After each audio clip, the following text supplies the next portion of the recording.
Un Robin des Bois de l'électricité, Walter Khumalo est membre du comité de crise électrique de Soweto, le célèbre township sud-africain. Un groupe qui reconnecte illégalement les compteurs dans les maisons qui se sont fait couper le courant. Ce jour-là, les choses ont mal tourné. Walter est emmené de force dans le coffre d'une voiture par des inconnus.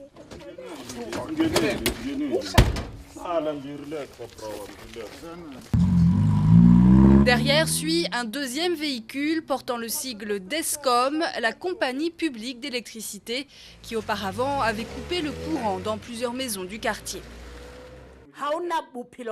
Il n'y a pas de vie sans électricité. Le matin, vous ne pouvez pas boire de thé, vous ne pouvez pas cuisiner, pas manger, vous ne pouvez rien faire. Et c'est même pire pour les enfants qui doivent aller à l'école et étudier le soir sans lumière.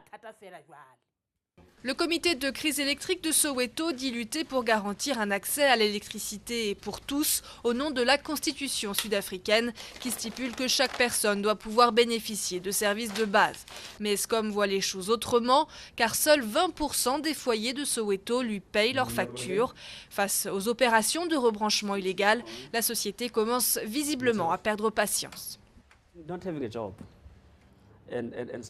Être sans emploi et avoir des difficultés ne vous donne pas le droit de faire des choses illégales.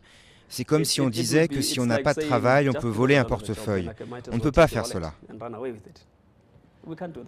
Rebranchements illégaux, mais aussi vol de câbles, vieillissement des infrastructures et grave crise interne. La compagnie Eskom va mal. Elle a donc augmenté drastiquement ses tarifs depuis 2 ans pour tenter de redresser ses comptes.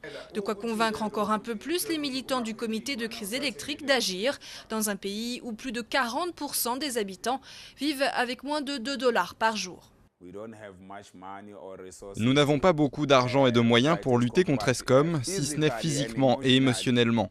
On met plus d'équipes sur le terrain pour reconnecter les gens, c'est comme cela qu'ils auront la pression. Walter Khumalo, lui, a été relâché au bout de 2 heures. Le chargé de clientèle d'Eskom n'a pas voulu commenter les faits. La compagnie, en tout cas, a remis l'électricité dans ses maisons.